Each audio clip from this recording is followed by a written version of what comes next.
Baby, I shy. I'm on Sunday. We know, baby. Right, that was for Ewomajo na Yemamo Akwaba from Sinupi on Kumawood television. In fact, a very sad Thursday, and I observe on my gun and across the globe. In fact, no information na eba na is normal, but about 11:30, and I say yes, indeed, we have lost a hero. His Excellency, the former president and the founder of the NDC, John Rollins, Papa J. Ajudi Oko. Ghana for Bekaya, Papa E. Modern Bow Boy, military leader. So, we will more the two was a young far Kadami Imu Minor. Ama or G2 92. On the Bidika obey the Fourth Republic, the first president under the Fourth Republic. And then one may be drew a tree. And then Yawada, Yantiasam there. Now to me, so then out to me as well. And Okata Mameti Quack. Now on also so what on Ewan said. Do hey live on Kumawood TV, Facebook, Kumawood TV, YouTube, Kumawood TV, and after Kumawood Radio Online and UTA. On my Ghana. Yaman Penia Udikai under the Fourth Republic. His Excellency Flight Lieutenant John Rollins Watwa Nananum Ewo and Siedo Ewo Kwalibu Abai Air Sabia Eyapa Ibinamre na Yedi Enkomo a dear now they kai the late George Rollins. Now who so leader being said now see who a dear pa now the back kaino na metise Papa Frimu. I was asking myself, what did we learn from him? A dear it me see aye, a different ho. Mainly ho, any amanyo for Ghana. A dear no ya ne ya, it me see aye ne wokuri. Ebe nti na ho ama ye nso ya be diso. Ebe nyamre na ye di enkomo ewa ha. And most of our discussions because most of the media, the radio, the TV and whatever. Your topic is now because of the death of JJ Rollins. But then, His Excellency Nana Kufuado at the statement of Abon Tedoka, and they say, oh my God, your flags in Ano, your manamra from Pa, and Fantre and Niso, and for Emma Hero Kasebakwa, what on Ewo and Seattle Sanso, and the MPP, Amanukuro, Tuja, say, or more a suspended campaign for 1 good week. For 1 good week. So and NDC so now His Excellency John Dramani Mahama was sentimental nene also copy mu e wonu adibiase on also some suspend campaigns na tinei nyina no adwendwere ene adwadwo na yetwa 73 years na papa yi enya ebenyamre ne abawuru no na bakwase mu yo hyase e abedru ene but then e beto about December 7th na ekuo bi ne mpanimfo bi na mo si ho a oboba sudie ho dawuro wa we ya na ama politician na influence na akoye de enye but enye de ya so a abatore ba so EKK Charity Foundation mpanimfo de so na so obobo dawuro de aboa ama sudie tumi aba na last week na nya agro omode Kumasi Kumawood na na enwa pa so mo yare na Kumawood ankasa no na yeah, Messi in the game. See you at the EKK Charity Foundation. Will fear a binyamre na no etumi edi enkomo. And also free senior high school. Mebu na omuko free senior high school we here. Graduates no. And association ma for me. Omo etumi pound to Kumasi a. Omo actually so at the actually His Excellency na da Kufuado so mbesa atwa na so atwa bano etumi edi amano ebiu. MPP so ekobo abo MPP ma say mo amoya campaign works awodo no omo say say mo ntimi observe social protocols na munyai work no ne mass gathering no amanyeko no say mo ntimi observe protocols no dia munyai na mo nyame door to door campaign and also enkomo e wo fia ha His Excellency John Dramani Mahama e no e ka kire say oba santimantem no okopum so na okwotire niema pa oba ye eni sine nso obesan ye na wo se nyame ya adom na santema to abane ma no be mampani a efiri kumase ekodu nkran akwan no wo se wo kwa kodu abia na kwa baako o se be no obama na ye mienu duwa no na etimi aboa ama nkwansia no eso etimi ate sanso na ofori krom na afi so am interchange no wo se santema to abane ma no a oba ye interchange ho etimi ede aboa ama niema etimi akwankan samo de edoso ibenyamre na etimi edi nkoma na excellency se gara for montoma no na odi nyankopon be namte a kopum se na mamu nyina no ebe kwa wie I will rely on God to govern my government kufu adon se de odi abana emfa seda emfa time heba Mr TIME time edro oyare na malaria why choko wuntimi di na so obofun na se wuntimi nda nya bi no betu abo pa Taiba Mr ene eboa ye ma ye de awoso season 2 etimi e de abo na se awoso no season 2 audition this Saturday ya no ekoso Kronom station in front of TC fast food no wa na awoso season 2 audition no na me adwa me nda we ba so ntise ho na intimi enfa audition no so enfa ema abofo musa boy bio as heba nadia heba and afi anolen enterprise kasmo ventures omi na no boy management no etimi ede abro sanso and a grocery casket shop also boy management no etimi ede abro me de Michael Nana Atumako Kumawood TV. The program is Sinupi live on Facebook, YouTube and Kumawood Radio Online. My guests Axnasi ma no ensase na afi we are parliamentary candidate for Isiasa constituency in the ticket of the NDC Evangelist Richard Pra Ufia also and a former Asante regional organizer for the NPP so Ejenu Boateng and also Ufia Ibinyamre na afi edin komo e wa manesemu yentwe ho emra sema yeba me guest atrasi ibinyamre na edin komo why the party there today hey mama hey I ever say okay everything here I say TIME time heba awuso season 2 audition no assign abadiemo who your ban na say what the 18 years ekwa who qualify say awuso audition obetimi abadie de here say wo sisie na obeseki na watuake na wawuso na ye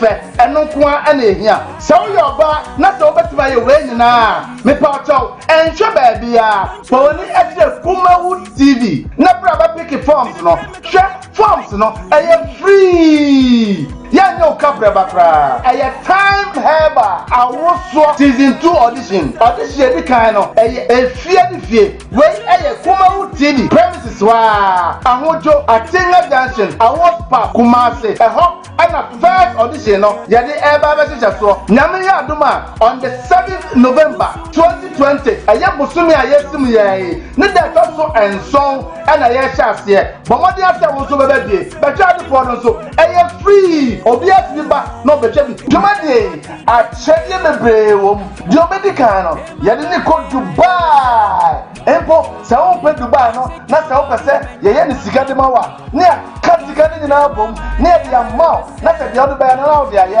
so de beto car na dia to so de be si fio so de be ya jubo so de be bia na dia ye dia beto so mieno no ye man 5,000 Ghana cedis and dia beto so miensa no ono so ye man 3,000 Ghana cedis and achedie bebre and we no na pepepe 4 p.m. na contestants nyina are ready. Why are TIME time heba awoso season 2. For number na that screen is no. Ne pray is here 0243 174870 0243 174870. Or say ka the time awoso a no idea to say.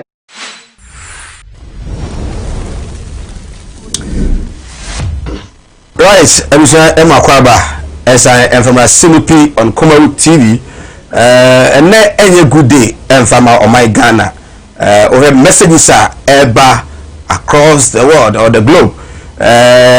Liberia upon we are the aba other countries more the eba ne on my gun and kasa de Asia na areho na so yebekoswa na yedi juma enti me fa che say the program be ko biaro fanasa na efache. I remember say me first time this year papa yi Ghana mpani a wanya baby koi na me first time suma me on assignment our Independence Square some 8 years ago.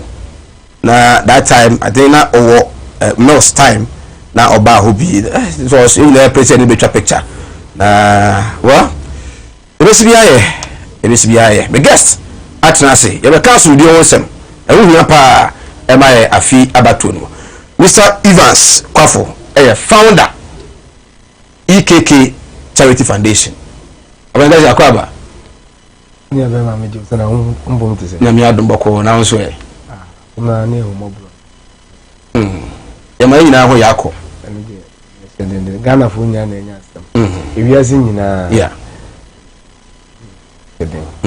ya me de open oye ono na mo no ne saje abai obi abeka ne de yese banyankopon nko anim yenti open nkase no wade wo film ntino enyame ibisi bia ne mfa da so manyankopon o ten thing ana e fa na wa onya information say the na usika na me na baby na me koya de airport okay bi from every sunyan okay am say some I can dey madun ye me na kakra me se me to ato ma homa kakra ani mpanyimfo bi kasa ya nche no mso won be frɛ me back okay ti be si ma be dunum be ko bo be dum yenu na me ti eno ko madam doctor bi o kolibu ebusa no ko no se bi wona mani nsane no onko be onko check enwe okay ti later no ka se even say yampa eno ko se mo mpanyi da da wori ya hwa de pa o I really can say because they do stage say na any here some penny for no again you to your common chain ama say you no ma bi o mahu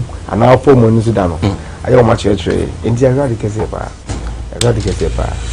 right ya che EKK Charity Foundation zaran ke ni say Charity Foundation dey say mo ya do ya akoba dey say na December 7th about to betui mo say mo ye peace campaign domini amesa ma wakwa babim dey ba Kumawood TV na machia Ghana fu nyina na machia kruwa ekoko so ko bia sante ko ana aja ona na bebi du bia yebodi aja yebo mu ansa na yebodi em say EKK Charity Foundation dey obi anim say adoye na yeye okay mo bu honfo ne nyanka ne awusia na say oti oman mu na se peace ni mu a obede ma ko adoye amana yi untimi nya adoye ma ni yi okay ese se yenso no ye fa dumadi bi tue ho so ye bo asombi hu dewuro e kire Ghana fo 7 December aba ye kwa akoto no say ye mpe basabasa okay ye pese aba no enko asomdwie ebio se na anyi ya ma wa ochina ebe ya ma didi na wo kwa ye basabasa na wo kunya problem ebio panyin na wudi na chi no ono ko no kwa ye basabasa wo dinti na wo youth na wudi che wo kwa ye basabasa na wo kunya problem enu nti ma yenso ye fato ye ho se ye be sha asia bode wuro okay a kire Ghana fo iwi ati nyina se Ghana le ye pass me ye mpe basabasa bia kini ma ikodi sa dum ya to aba this is the first time mo started that peace campaign no and I said my be pen yo em say ya to aba when ye first time ya sha asia ye sadi we na we be ka se Ghana ye peace council wa ewu ya zenga EKK for any cost start side me dey say ye kwa kodi e just say peace council for na ye sadi but me peace council no majwa no mo ye ne dey to me ugu some more percentage but me more be 40 and 50 oh sir because I'm going we also we are no the way what so be di Nyankopon chi a ye de se kan ko 2 minimum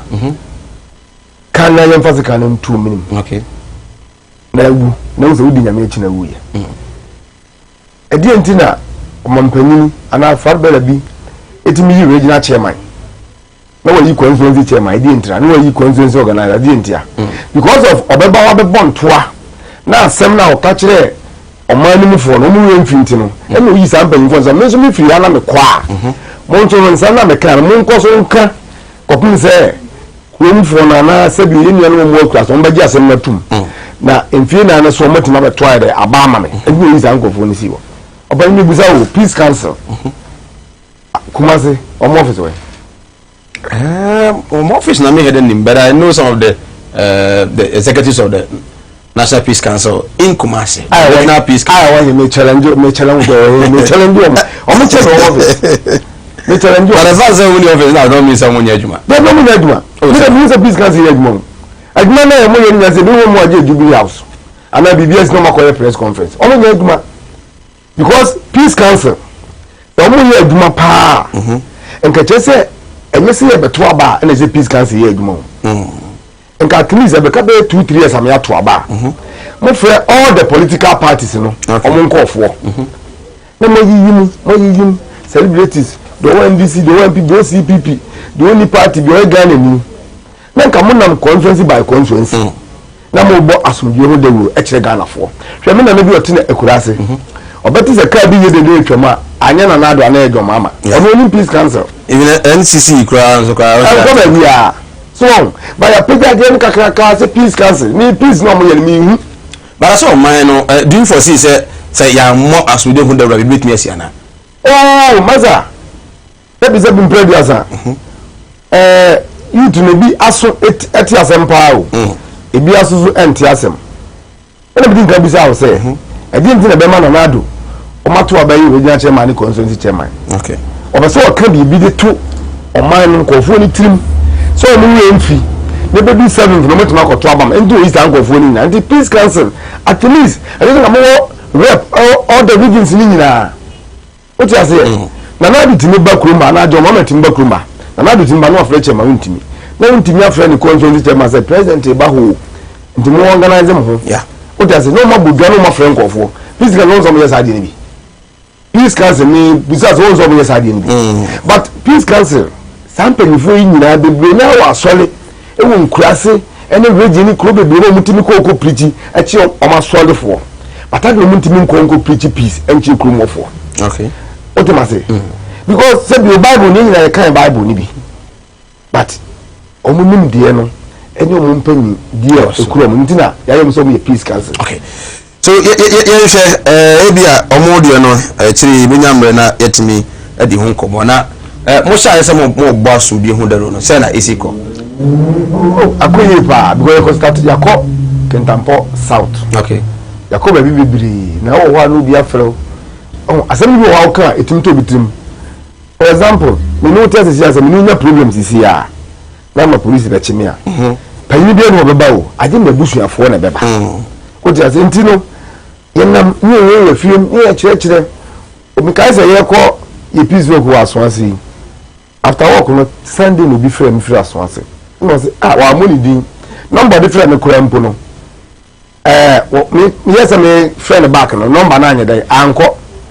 As we catch me and say no mo bia no wa plan pa na de obeye because o he ejeku o he liwin o he fly o he mark afrani o he appear stadium o mi nyawo political parties mo no makrabom na we dey 2 we dey 1 we dey say no mo kono mo say no mo ba no o mo kura nkondoko na so no kokondoko a wana be wa be kana sama ma no ndi ono kura no so what pa na panyi bi pa ba na be ka tenze masa na jade ne ko basa baka tenze ko fa o ma no yiri nyim na mi no machi. Okay. Wasesa na dwen. Okay. Afi yam Kumasi de no so. Say no na wo mo hwe ni mu se mbetua ama na mega pa. Kumasi de ne ko sei na wo hwe ni mu benya jaku mu benya lewe mo. Ne bi ko aso boa omoma. Ko sei na political parties na wo hia o mo so no. Omo bai. Yo, say normal boss do na me kura na say that Friday no be holiday. Okay. Na say before 3 days program no be so na me say holiday.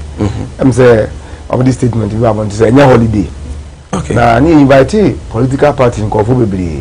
Ma bebre na ma excuse. Ma fa we twa. Abisa mfoni a mo hwe no ye de course na no fiada. EQK Foundation the omone stars Kumawood stars Kumasi on peace. Ho mfoni na mo hwe no to aso me. Na bebre na ma excuse. But after the program no we are in we can come by. Okay. We can come by because me say opanyi bi frem ka dem say papa na dem nko yibi wa Accra any voter any north any as Ghana for the say sa ye to say Saturday ko mu yibi wa Accra ya to say ko fo be na person yibi see yes ha de na e be boy ye yitu na because say bi o man panyin ana minister bi e no be so say wo fa ba na se kan ko ye basa onye da ena ne ba bi aso nkonko ye mini ne ba ko ye sa de no ye nso na ehia say ye boss mu ye no da wodi kire ye ho ne hu sa de akwa ko ye no da kire de nsu so boni bi ena be brew be mo nya problem o ti ase ko bi na problem na wi na police for be so point echi no afa na ka se ye ma me fo na bo ma me fo o se beto ni surudu na wo dem ne de akwa kotu empa so bi enso asumje de hu nyam da bi am ka se nka menya ka Ghana ni bi entu kwan etu kwan ko nkofo man so na bi se Ghana nyame ache ade na chesi esomu ye ko so kura atwe hu ni na ehia eye ntokokuru Nigeria Burkina Faso Togo kodi inga ntokokuru na nu ikura basa kakasi wo Nigeria no wa be do Togo boda no omo Togo mo si Togo nyekuro na omo ko Ghana e di ntia because asumdwe wa ha asumdwe e wo yekuro yi enti mo ma ye ni sika bi obi de be ma yachi 1000 2000 1 million 2 million ko ye basa na sa ta wono ne ne ma de mu shefi o a ye bo mo ban yo na so de wa ko twi na ban kukum na oni aban eni eko na oni aban na eko ba sa ta mo sa ni panu mu ni biem si e ma be 2-3 years e ba ka so sama nsoma o da bi nyam na nsoma no o mo ka bi da bia o bi ni mo re o won say ya chi obi o Ghana YouTube ya ma panu ya be nyam ka say me na nsoma na da na bi won so mo ni mo re enti dia na je say ye yitu ye ntu ya hofo e wo sa de no e je na nipa no be ya ma o wa busua o wa ma eno mo konko na wunyo machi na wona won so la ko ya saba na da bi ti o man but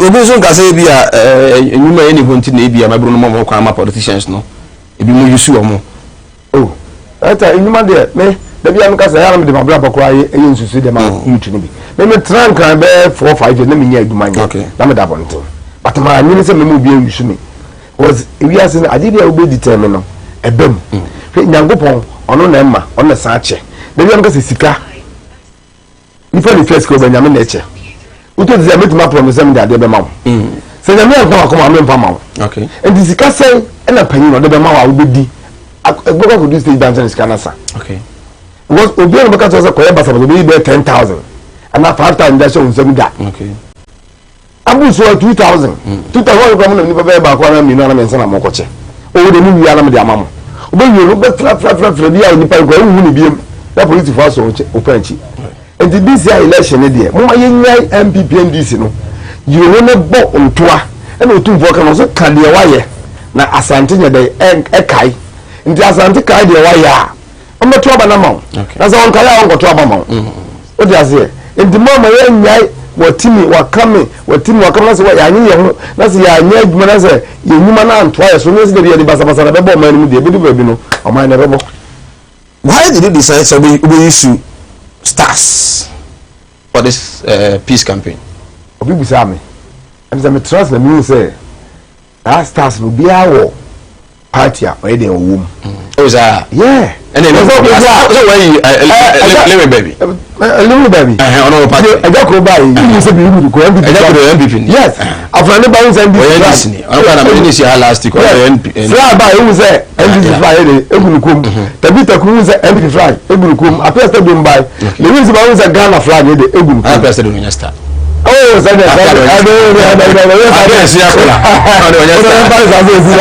so you need to chase on to Ghana ni on to make asomdwe kire Ghana for oni no ni bi on to me boss ndwe on the kire Ghana for o ti ase say before me be say dem be to Isam na me ni o kasa ya na mo nyina so dey pin so mbeba because beginning no manu mo roja commander abaso oni ni 2IC o ma bomodin pa buku and in 2 years in Mlanto omo ye aduma okay because the entire because omo ye aduma ne say baby ana ye ko start ade ni kura free no na omo se da bi okay but commander ka say obejina na naso because obi enu aso ase na say pinche ni no ma e ko so no bi asu na ko nso na wo ko organize NDC ni MPP ni CPP hey say no person di janso sign there eba but police for eye aduma Ghana police jay aduma ne di amoma ombe ye aduma pa bibia ma na mo ko so na mo se nka police phone wa nka man fo betia basa na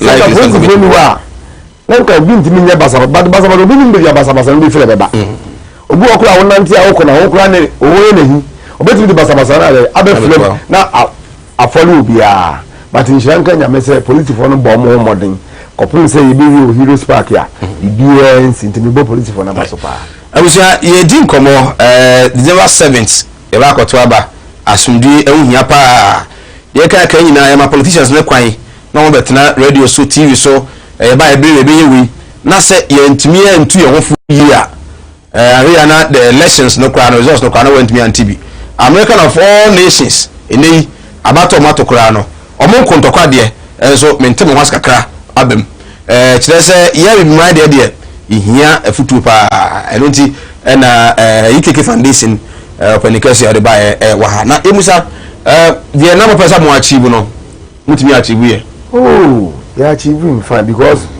ebi am ka say any nipa bebrebe ni behia se nipa no bebrebe na ka asem na so o manti a emwa na senjo for so ba kama enti ma yensem na ye kan kakra no e trend kwa achiri e mo bi e se de ne ye den ye pese ye kire okay ye se ye du e bejiwa atrema na ajo eni so be num bucket ba ko na bejiwa enti no amanfo tie ya che se response e ba no timi sa de deposit e kama pa for you say about 0543596070 0543596070 asumbi hon komo na edi after the first we are mayano what next sabato yen no December 7th about we yen no there na emzem panyifo egu edi no ma egu akwa ma ye try say ebetimi aye ba akun yenu miensa bi adana abato na da aba na opon say yen ko bo chenkunu nyam so ye door to door ye tunko fofo wa na no say be 3 weeks ago ye ko afo on say ya ye IKK no ya kola abako ene ko Ghana most beautiful okay I will now first man abna okay ndi ye ko afo ye ko nso ye ko boss mbiu de wodi kire nkofo ye na mayi tutu omfo se mo nkoye basabasa otu abewi akotene fi o party di nkunima o say wa ni nkunima na wa kotene fi na 4 years ta wa yo no ma ino asaba ndi ye do to do nso aye na ma ye boss mbiu de wodi kire nkofo There is Mike. Sorry. Thanks for discussing peace. In fact, peace is important in all our doings. We should not only allow the politicians to be talking, but also let the politicians commit to peace when they come to your studio. Kudos to IKK Foundation. Okay, Christian Ede Abba. I don't know. Naomi was I'm watching you live from Nkranza. I think it's a good call. It's a good cause, Mike. God bless you and IKK Foundation. When will they begin to speak to the leaders of the political parties? They are the cause of the what do you want to write? Insecurity or whatever. Okay, I don't say that no. But Obibusa said that has also engage the leaders of these political parties because Omona at times no, almost so hard in power. Yo, me da say utie ye na ye no last week Friday na ye kan bibi say so wo na say panyi bi uska frɛ me ana police station bi be wa focus kan kokoto okay na obi man in this karimum but no ni so we dey we no problem because I go be no wan go here I mean we no problem because we no problem we go to police station wa no police for na hours ni pass me so blame iska na kana from ni na mambo forum ti go verse omo bo man and they are there because political parties in there both NDC and NPP no there be no papa kakra wona bone kakra wo mintimi nga say NDC for nya na mintimi nga say NPP for nya because mpa na say two political parties no mo kana de basa na be de beba na the party nkito na de beba but na am say mo ye bigger than your friends say smallest party in ntino because NDC and NPP de go mo de ntokwa NDC buto aboko na ntisa na ye party nkito no e na de ntokwa na ba ntimi mblemu omo ba ye de ebeko so abo asumdwe ni ho dawuro na ya see peace can say yes omo form na nsi form no muntu omo keka mo na say omo da kakra omo da ati so omo si form what is no ko constituency ba ko no dem ba no preach peace no na Ghana for no say am pass BBC wo but as bibia nkran as a Jubilee House bibia nsi awu omo e ya na president from Jubilee House na omo di nko kakra da bi eno mo nsi form ye ko mo le to mama Business your mom let her cry. For the man, my number, your phone more than 1 week. Oh, you're not from there, you're not from China, you're not from evidence. Hey, the more peace comes in Majuma. No, cool to Mama. Mama, Namunia NCC for NCC for Moswamba. Oh, I never acquire Bidu Yanu. A do beer. On the letter, Tintin, the command by and so do not only me.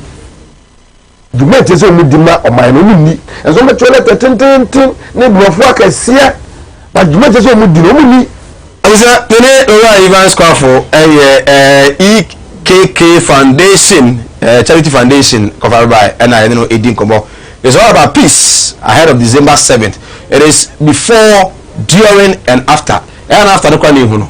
That way we knew. That way we know. Yeah, that way we knew. Say obi dia tu say we lusu. Enu dey hu kura no. Enu dey hu pa because no bi nsu hu obi. Yeah. O we lusu o say na dey na menyi ntum. E na ye mebe say nyamra mo aba na ya say ye dey na eto aba dey na wo se ye. Na ye tu wi a. Say dey okay no. We wan say bi a say ona boti hai. Ono no gina for NDC.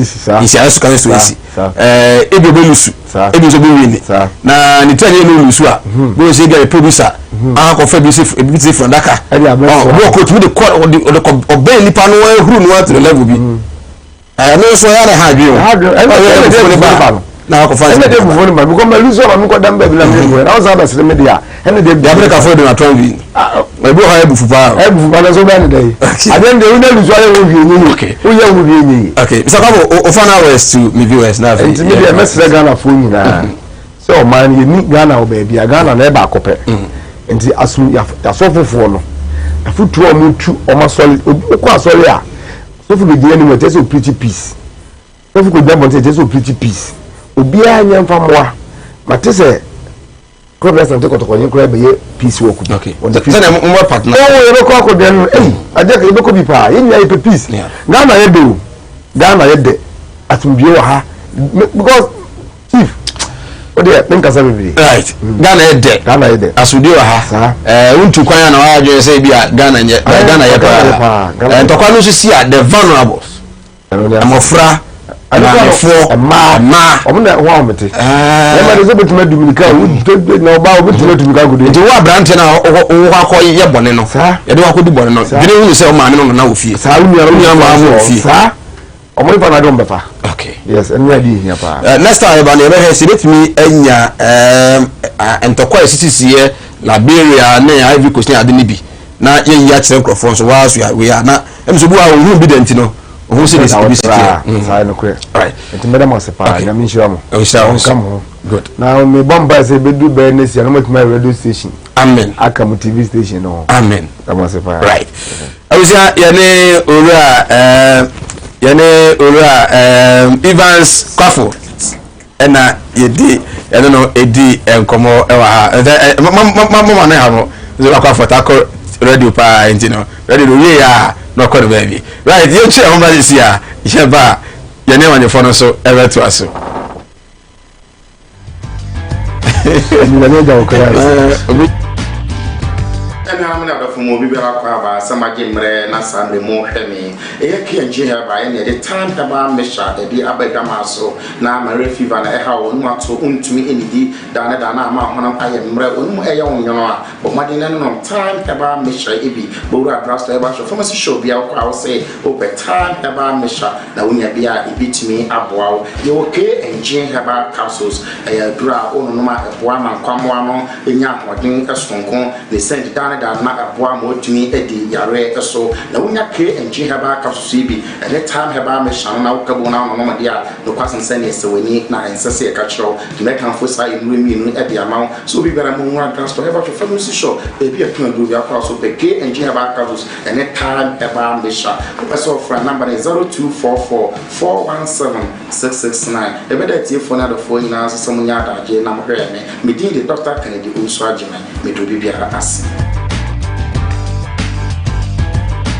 where the party there today?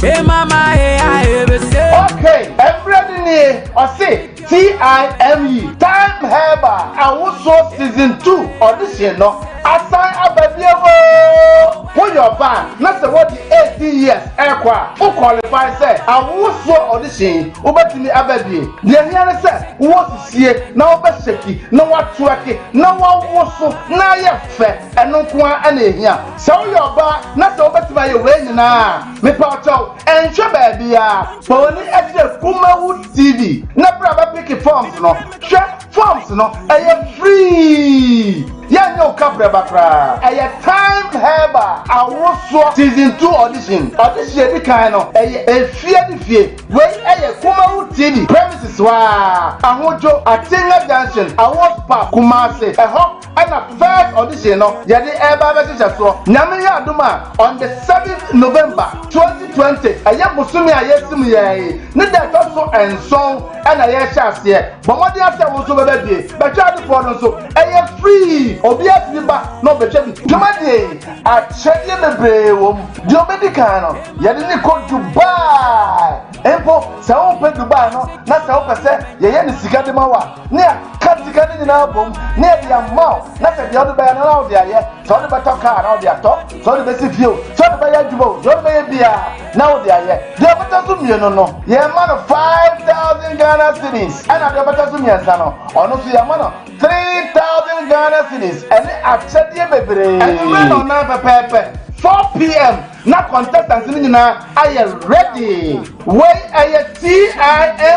time heba also season 2. For number na that screen is no. Na phrase is here 0243 174870 0243 174870. Or say cut the time also.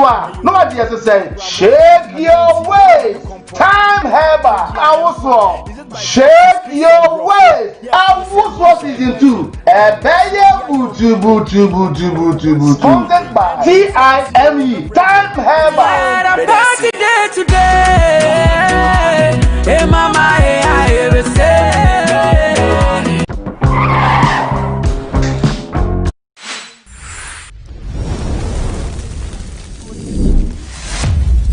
Kumawood TV. Amansane. Yena yediemu. Yes, Kumawood Training Institute and San Juma Ahimfie. Masano message is going for. I say, fa na mi ansape. Fa be sua San Juma na fa bo bra. Ment na ho na de bia no enkosre sika e wo bi ho. Wan kasa ye boss. Ye wan kasa waduma na wo so ye mfro boss ni bi. Enu ti na Kumawood TV for edwene Ghana for ho. Eno makofa Kumawood Training Institute. Right, Ezazama Kwaba Evamra Silopi on Kumawood Television. Yeguso Edi Enkomo Ewofia. But a sad news still. I didn't be home. DSC on my Ghana. Yanka Isimu on I think June 24th. It was Thursday, and the late JNOS Eto Ananum Ewo and Siedo. Today is Thursday, the 12th of November 2020, and His Excellency J.J. Rollins so Eto Ananum Ewo and Siedo. I was empire, but I still even yamre na etimi edi enkomo Rollins say yehwe na bakwasem bebi ose ase kakra na yede ba oyebia ibeka say James Ramsey ene papa ena afi ne ma Scottish ne papa no Scottish ena ne ma me no enso efri ya Ghana heya obeka say hope that voter region ho and free na on June 22nd 1947 and papa yi yawo no eba asasi eso 1981 edibisi 1992 na oye military leader efri ho no and our company dada Rollins ojitu mu say yenye amanyosemu a eye kadmamen kabi 1992 edibc 2001 and obeye omampani under the Fourth Republic ewo oban Ghana anso ha obia na osoja ni enti ni soja samo de ne pa odi soja August 1967 and subsequently obey officer cadets training at the Ghana Military Academy and have a training school Ewotesi in Accra. In March 1968, he was posted to Takoradi in the Western region to continue his service.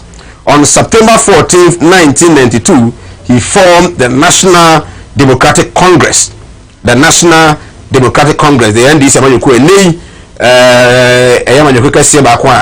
my Ghana, Rollins formed in 14th September 1992, or contested elections 92, and a winning year, or Sankoi in 94, and was science no a winning 96, and was a winning elections no in the year 2020 2000 sorry, and Kane Mampeni John Adekunko for about more day na obetu no 2001 or the Jumadi in ano to and I said no I mean to no cry we said no didn't feel much no every you could see that time na Ghana full name so and here na JJ one step down and here no one peso zoko yeti no na one is adia to musa sum due kwanso omra na omameto aso a ebe history pa ewo ewiase nyina me ka say papa yi na ebra na another wakufuado ebo ntoa so ba be ye omampani no won na nya adwen kura na so ebra kakra bi eba from 2012 no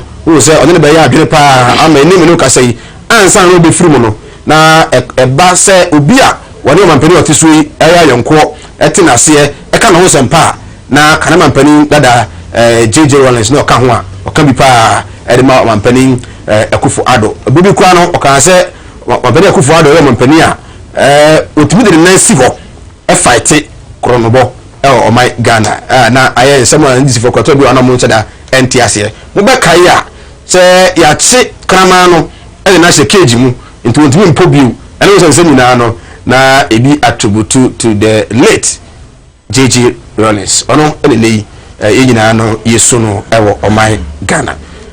The guest atenase akase de aka no abeka ho na honorable isa so bokode nyame adom ye Wonkwa na ubisa se inhye so bokode a metumi akase emre kakra ni inhye so nye boko senia yenim no rele si inhye so nye boko wana ekwo enye entokwa pese but ye nyina yenim as oman no ye Bible sem senia esi akofom emre kakra ni inhye so yedi aba ensem bebre no ma esisi ye eye kidnapping ya esisi ye Canada for abrofo na ye chiomo inhye so eno ya de a enye inhye so de hye bia de se ye Bible sem betumi akofom saa ma saa bibi kura besi wo inhye so wo hwe inhye so the way city na enye bibi saa ye bepe nansen tututo ekunkum ene krono ekoso eyade ha adwen wo se enhia so adehie nyina ye twen adwen eko so because ye the boy ye ho safo hene se enhia so ye elite constituency ni senti ni se wo hwehwe wona esua de akọ animu a nhia so ye wo dodo na wa ha sei wo hwehwe asante mantem ha nyina ba bia ye beka se o mampanyini na konya si aye RCC Regional Coordinating Council ewo nhia so hotels akese awo asante mantem ewo nhia so okay urban schools secondary schools near there international schools private schools ne dodo na won share so enti urban tourism security there was asante mantem nyina soldier for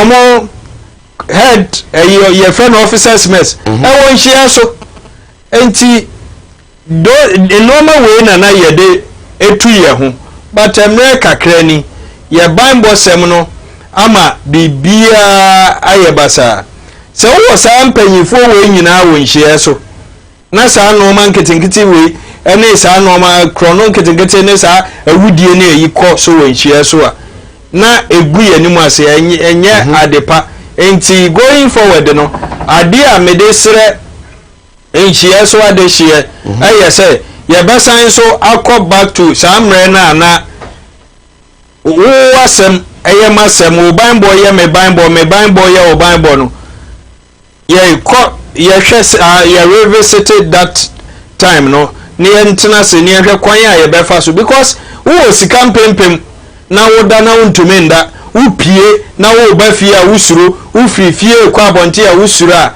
me hunu wo sika no samre no so mfa so wo na wasi fie etesen na se obi tumi to beto hye so wo kai ye MP a olusu primary si ye honorable Kennedy Kankam akonfo bi koto hye no so wo fie ne sa no ma ni nyina na de yasoma no se onko ka ye apomuden sam ye Bible sam ne sa no ma ni nyina ono krampo ye toa no fie a na ye ya ye so ye ne na mu sa no ye beka ne se enti when ye politics ye de ye MPP NDC say me ye NDC ni na America enti wo ye MPP ni na wo buafu ana say hawa kro mfo ne ba wo so a wo mbisa wo party card me akronfo di minya pen Kennedy Kankam mi ni akronfo di ni nya pen o ma hwe say wo ye MPP ni ana say wo ye me ye NDC ni enti ye nyina wo say drum mra bi a ye de ye political way ne to nchen ni again ye interest nti eno ne ade a ha ya kwan sem ene sa no ma no ye betumi aka ni aka ne yi a na ye wo ye yasumdue okay right Richard Pra NDC PC for insurance constituency era motenika abuza ye ntwa ye ho sema emra ye ba ajeni buate former Ashanti regional organizer for the NPP also atrasi ebenyamre na yatanko hwehwe no eso ye ba sisi ha mensenye dia nanka malaria ye me pasa ada mtu mi mwame nne oyi mami menye drum oh yeah your friend nye dia herbal mixture eye malaria do papa so wo ko hospital na hu se malaria mo woni bi wo moje mu a ko penye dua herbal mixture ebe su malaria nyina wonu mu ato a nyanya dua herbal mixture wonu mu beye wo kama na wo bididi e batema mami si wa worry si ho no bi so mami na mami ba ko pe na ode man ko herbal shop dodo nemo nsabeka bi me de begia worry na nkasa nye dua herbal mixture dua ye dro ebusiafo mami kan yampa hwederi a mekuno wo si bi hwie aduane no hwehwe nye dua herbal mixture na wanom ede amame abofra wonni mfie dumie no ana opemfo entumi mfa se edure nye dua herbal mixture bro aduane di ahwehwe edwadie yi nkrato agye atomu se eye ade na so hu mi a wo de bibi osie enye dro ne dro edro ne ne sayade axco herbal capsule team eni mi koko na ha mi bebrebe eyi ni nyina afiri ho mi wura mi anye bai men so metimi anom axco herbal capsule him metimi anom be dodo na woni axp herbal capsule eno ne ma mi sisi yade ni nyina afiri mi so a ma me ho atome axp herbal capsule hina ma ni jabafi nso di bibiasio axf herbal capsule e boost your immune system ejento so de usisi da bia cha na ebi cha ka ho me sisi ndi aka ho axp herbal capsule e be bo mo sisi na ye kama to pass one no mama ho ato ozo de hwe me hey XP herbal capsules fama me so me kwanu we unya anye dan no yiwani ni be da nya bi ax no pay enye na ewo herbal ene pharmacy shop dodo na mu da onya mfie dumie no apefo ene oba o manofo entimi mfasa adru sana amaya wode foforo FDA ahwehwesa ejodi enkrato yi mo agi atomo sei another side we hope you December 7th Ghana Sankotoaba since 1992 aye NDC and NPP and some people who are nipping to no pee. Nyan to about, and this are buying your mind. So what you say, MPP, your manifesto, how much I say at the year, Juba. Abuya, and for the camp. Abuya, the youth, the what? And that is the most single, one of the most single youth policies Mills and Mahama brought 2009 to 2012. No. Hey, that's it, right? It's this woman. What makes that cassette? You did Abuya. Exactly. Hey, and this is Babubia, that's in it. It was not easily done, and so we intend to protect it and prevent any so-called review. Right. Yes, I'm Wonkwa and Famra Silupi on Kumawood television. And then Yadapa and Yakra. I didn't watch it. Ashanti regional organizer former. Oh dear. My senior lecturer, Methodist University, Miano offer, Dr. Osebosu. Doctor, what do you think? Okay, it was a doctor and me, and Timinka. So you know, Boko, dear, was in your Boko. In your Boko. Dear Cynthia, in fact, I was saying, me, they met me, I said, me say we show need and a mammy buy. Ya to Ghana for you know. I was like a summer meeting baby now. Miss me charge a jaw. Because John Jerry and she nipple beer. Mekan say he is a real statesman. You can maybe to know baby. But nipple beer say you change it through your stages in life. The drew baby no or realize you say now no my big dear man penny. So my military government for so many years. Also destiny bambia the ayes from Kong. My man for you na Venetiano. Or a statement. That will be a statement. Man penful na biano. Conan assembly you should be able to handle it. The Niba pana kana was somebody for my papa do baba. The papa koha also timshishi. The year 2 bonus also the year 2 year. And that was the level at which I never drew. I also late movement in the Bibiana and you saw. Then you saw papa. You share a relationship with Yura Kufuado. He's been there before. He's been there before. And if you want to be successful, those who have passed through process we do and I'm going to know how baby I'll talk from the baby I will team original. And if you realize that Pensua near Kufado and Kuta Hudieno, nay, I dare so any no qua. You are Rawlings again, and you are the Kunko for former president. Soon Kuta Hudieno, yeah, that's so any Nina can't be the amount of mine coding. More man impuntus. So we show you are the Danko Kufado, Mamuya. No one that say Ghana afford the drona. A case a mamu with the day. You be that in the sense that when you are two successive governance, when not kunyano so pain, no one enough experience. With me didn't come on. The answer no about Bontia can be no. Now I won't pay you for no my fagene. I would be able to see Jinaya and San or the about Bontini. That is how come a Ghana, you to pony a coyeni. But I say, okay. And you are Rollins, new way, mom, dear, no craning and menu.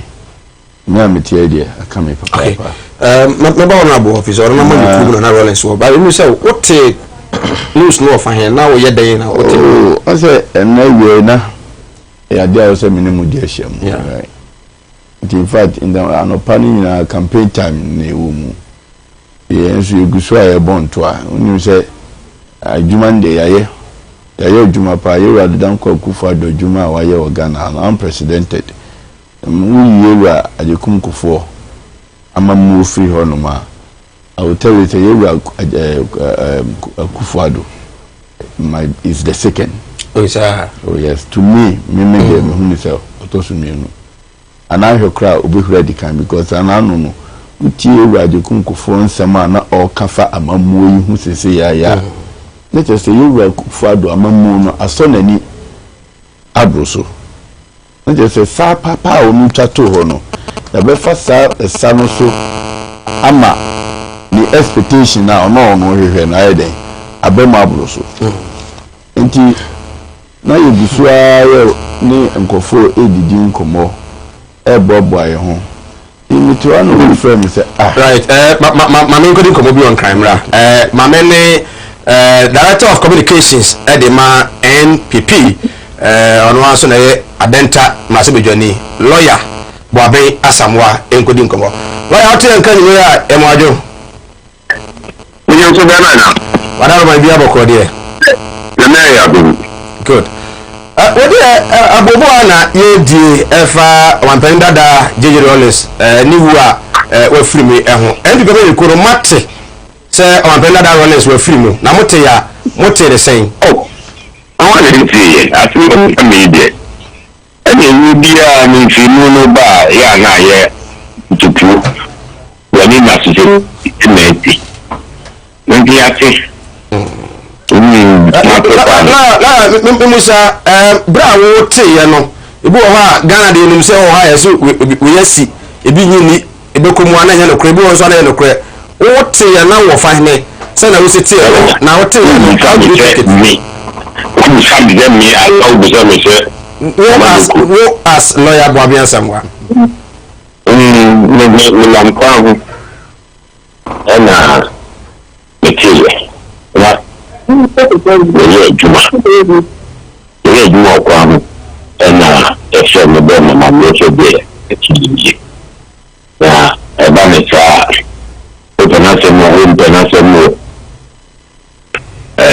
wagini online ne eka ya online me ye be ba fa ni bia me ni o try so chako nki eduba ko enya sam kitwa ansana kemuni kemye mambu ele mecho panase mo ninsa ene che ye mo atona ene ye de pi amayi mu aso eni bi ene be manu eni bi se fata eni bi echanu we compare manaka la ere wadaru mo wanka sano unim wampenda da Rollins saying sana na usino no enkita ngodi city wadaru ma ne pacho ye bule mo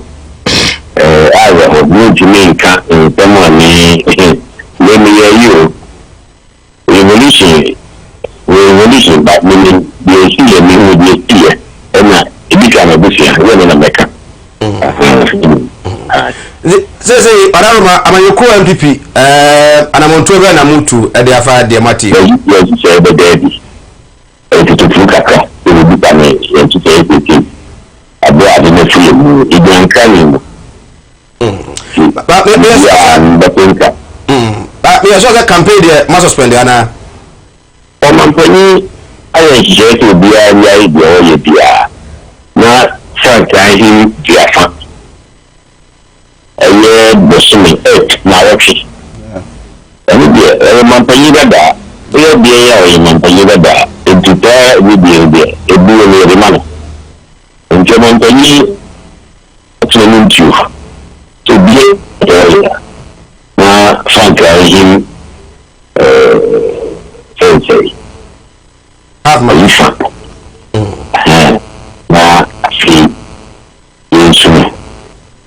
say okahubi lawyer minimum pa okasa kra wetu say ade na aboto abuti nyina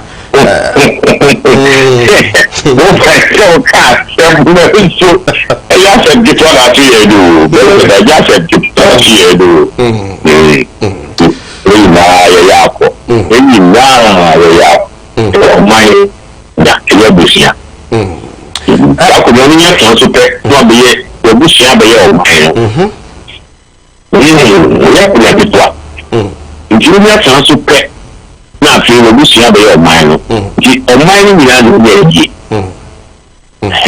ya kan ke se me se we kura no e bia e benam so ama nka bo mapa ye pe aso man na ye hwe ni musabato no so be asumdue no e betimi akoso sa ya me shai ya me ni di to bia be si e ye no ya no kwai fa ko shi ya ho every baby na se atoyenchen bi wo aso tsan ya enje thank you na etwem ye gae le mo ukesi bi no atoye de badiashi la you Kumawood TV abejafo ye da se pa ese no piso ye fra onya da jama ye da se so da TV right adenta masibu joni ono anso na oye director of communications edema NPP national lawyer yaw ababe asamwa na moteni kano na yare wosem ina awote ajin na wano guasem so first na menko honorable see the na make na no na yura ya babi asamwa so dia to esmiti no kwa husa in the process am ye djuma na menya akose dani na on TV mze de na koso so yura rollins imo na so jawasem I was even say normal Ghanaian star or so as we say on the donor na Ura hospital pon nipa chance no hu bibisa no mo ye but fortunately me ko TV na just say breaking news na if you me WhatsApp na is so so flying all over yeah make an say Yankupon fan the crime say infamy Apamo Bonimo, he's been a statesman. Yeah. Yankupon fan the crime say infamy na omanya ma papa emro ni wachi say so good ways no dey we pray say e on about here no me so worrying and then so worrying and disheartening.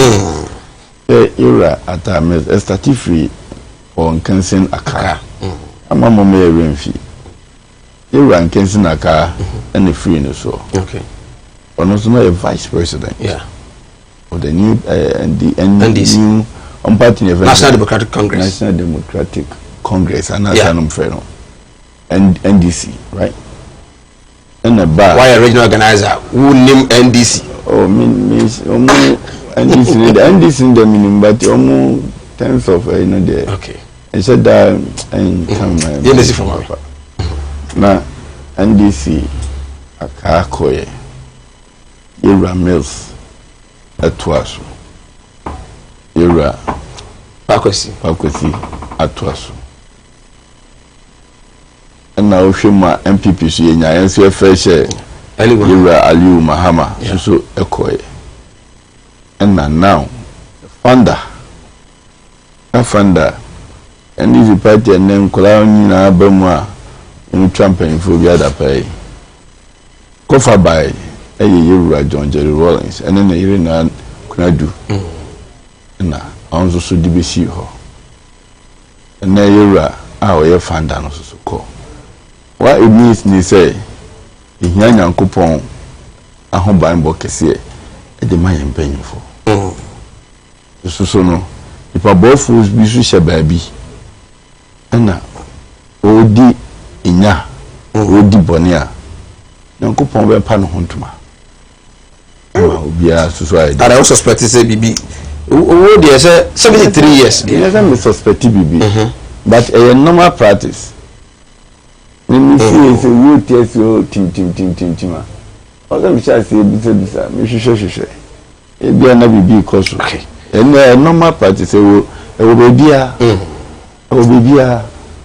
mi fie se wu kọ so na ayikosi amanu de cha ya mansa de cha kwame buadu de cha ya os intina tetina so mo so no mo so mo akoba bia ko abusa no mo ne ade ko abusa ana nti bida isi ko abusa na de tina ko abusa ko hwehwe mo hyebre mu se den na ko so abusuan mu a timkeja no that I say na uhwehwe mu a wobetumi ahu na nipa bonfo bi hye baabi na ode abusuan no eje bibi. Okay, right.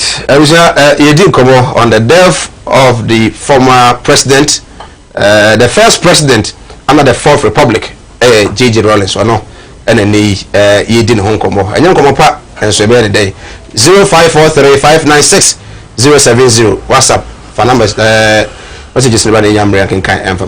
Honorable, radio, Yamaya Yakobu. Yeah, that's it. Also, what's in Fahine? Now the NDC campaign which now or hen out here. I could say party no decision banner for now in pre matiki. Yo, Mike, Sir Mike. Why no was as usual or say Biabako. A cool na a ye nipa and a year, a wounds.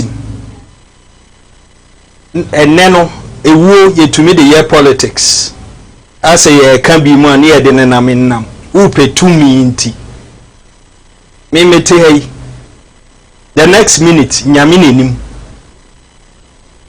ena konkensa aka ena no abobo ya ebi awuku no de nipa nwuwo ya de awurade ase His Excellency Jerry John Rawlings. The message and say, no, yes, Rabofu. Nipa, and from so away a who be brave. Samri or Tiasino, near or sit or phone Nibiano. On pet adding, but on pet Nakumem, non fanche. Sanso no ye normal bebre nso a ede enhirane no anigye bre nipa bebre nso ye nyina ye nkambom ne ensere nyankopon no ma no nekra no baabi pa na meko asori bi ewo santase. Okay, ye campaign ya omo ya wada omo ye mpaebo nti omo to nsa frɛ ti na me free adwumam menam kwamu menam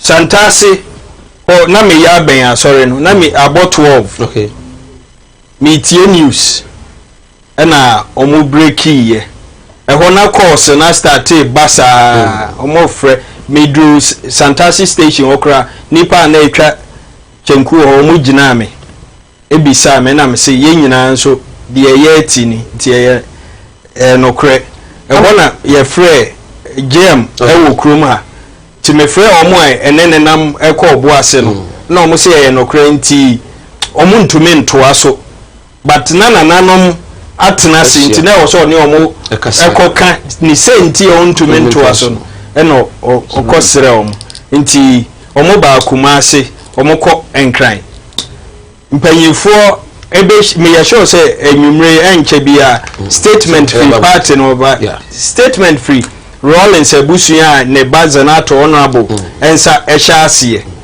all sere samri yema omo abusuya no that privacy no ne vampire bo enter omachi enye Ghana nkoa na asema atoyen ebibi man nyina ade atoyeni na yeko na bakosemu a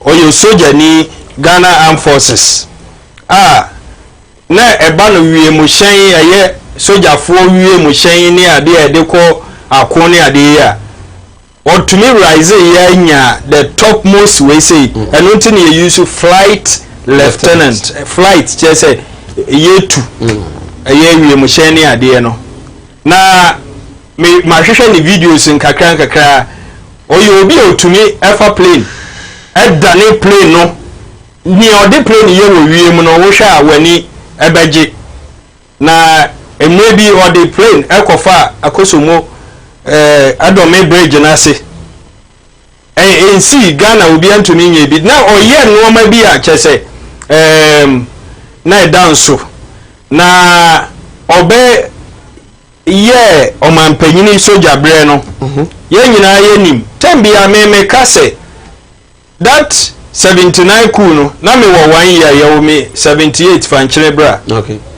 enti me hu no pi die sisi ye but abakosam ene ne yesua no e kire se enoma bebre sisi e busua ne nipa bebre ho kan na the American say it was a necessary evil na wo hia say esi yes but na nya adepa ne say men American say ne say ntini say na oman no ankasa no ye ko baabia we needed a turn around but there was the excesses and normal be a soldier for bi no mo fufa ho yi ede ye we all have your history na mebo omampanyini dada kufuo papa nyamenka one wabusua ho obaje baton no after Rollins eba civilian etwa 8 years no papa kufuo ye bibi a friend of reconciliation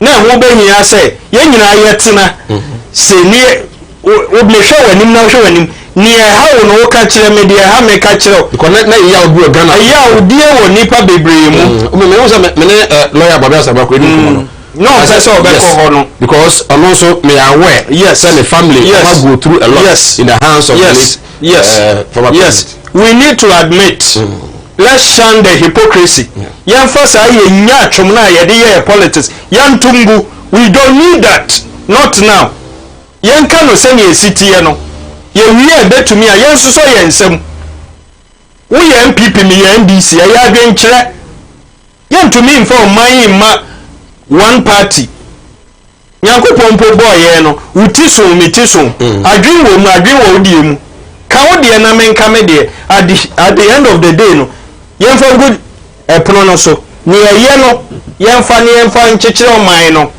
na nkyiri manya so emfa so de. This is what we want. Until reconciliation papa kofuo ede ba ye no nsem bebre ne piepie ye omo a omabusua adehie bi ho kekan omunya akwan be ka omoboso asem ebinu be soon ye. It's part of the healing process. Enti anano yedrum pempen so yakoyanim yankoyanim omampanyini dada Rollins aye normal bebre minim se Ghana nya asomfa so bebre ye ene ye betumi de yensa a kire normal bi ehunu ni ono so ebedi oman no so bi oyeye ene okọ but we just normal no wo ho omampanyini kofuo wone de omampanyini mills nyamefa ne currency ono so wone de omampanyini John Dramani Mahama nyame aye na doma o sanso ababium yakone 4 years na ono so wo no ma bi endra oba menhia okona na anim obobo no ma awaye na na bo na baso se o ba metuwofo say ne ye hwehwe nti anytime yenya kwan na yenka de yaye se wundi bi dade a eno ne ye bibia wo ho but wo hunya ne de Ghana sha wonsa Nam once Rollins or assembly or say probity and accountability. Probing say why bibi what one among be near shishem okay near wom say a papa abasobody and the amount boni bi wo mu a accountability sa no mana so twene accountability accountability enti there His Excellency John Dramani Mahama abaye e kire nana no obebu akonta enunti no sa sere biomu se yenye na adom enti omampanyini dada nyame ato ne nsa afre no nyame fa ne kransi NDC common assessor is political parties na assessor bibia ohwe nkra to move our campaign. Yes. So there will not be any need for us to discuss. But NDC na mo won saying it got to the time where as na some of the leaders of the NDC commenter na echo ne so ya tino as a kejimu ya tunu is ontimi bimu. Then he also comes out to say we have babies with sharp teeth in the party. A certain time Obeka say bi na nyamo de Obeko program even Kufa do ba here or the relationship na say NDC for na mo who roll so dey we Twitter and answer na mo who say obaso je party later ni asenti mo mpene. And before or be free mono was he still the founder of the party NDC? And I said no, Oka founding for this one. Rollins is the founder of the National Democratic Congress. Or TSU ni wechi no. Rollins is the founder. Okay. Ono na di NDC bae. Obi antumi nje mfiri ne nsem. Okay. Amina yere.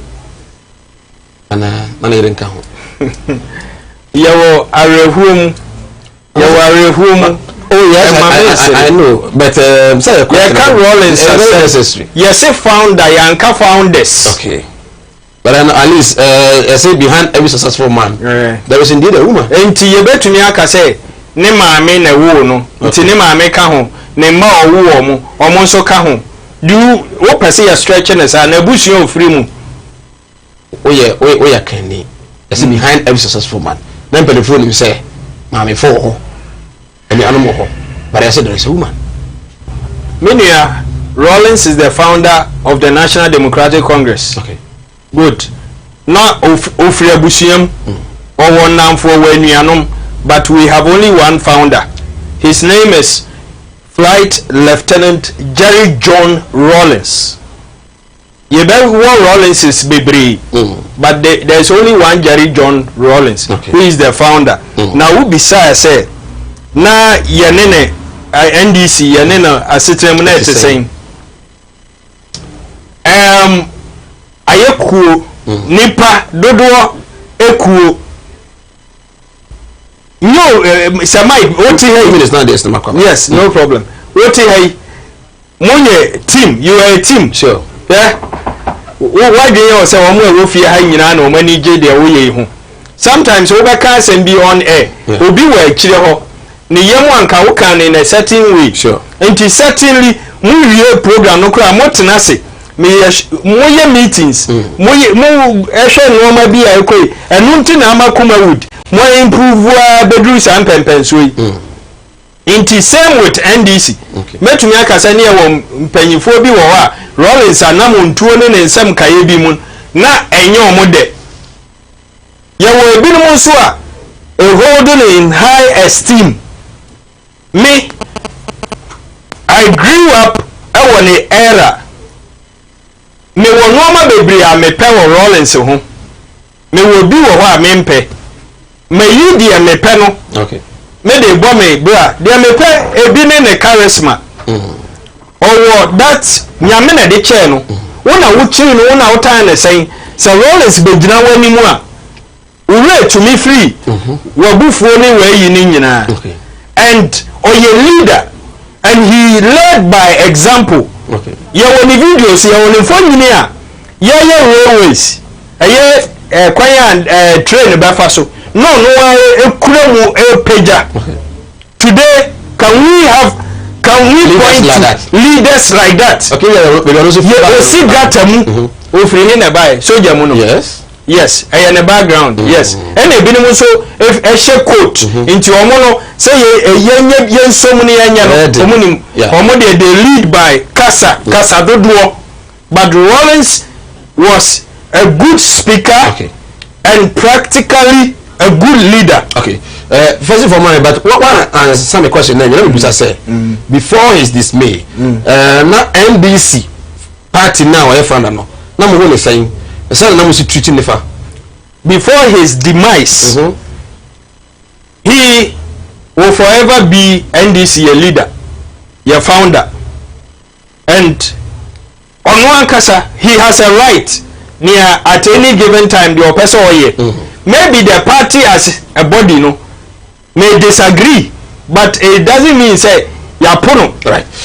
I was doing come on Sinupi and come on Assessa Nina no F Ghana Penny Dada JJ Rollins Ajuti ono ene okro no komo na yedi kwaje channel 0543596070 maybe am at we be tumu a be say me no be dim komo na oni me dim komo who Rollins na wo kai ne sen e dey pa na de be kai on Dada Rollins say yeah, let me busa what you as other party now over said na NDC and Rollins is it here now who is saying at times he comes out to say that their babies will sharp teeth. At times I remember I said the last campaign at NDC here in 2016 Rollins original platform so as more kind and say so so I say in 2021 no in 2017 January obesa I can't. They also can. And they are part in the view. And I was asking myself, that means I know them say, NDC will lose in 2016 elections. And at times we say a cage, you know. At times we can't say me NDC for no. So we say they say what here. Now what's what it's still. Now who is saying? Yeah, me that's it. I mean, check Kumawood for any day they come with you. You are rolling say. Wointi mentimantia watie for timichatie for micha santimai micha yen suya colors ni na in terms no make clear no and simbia appeal studio hane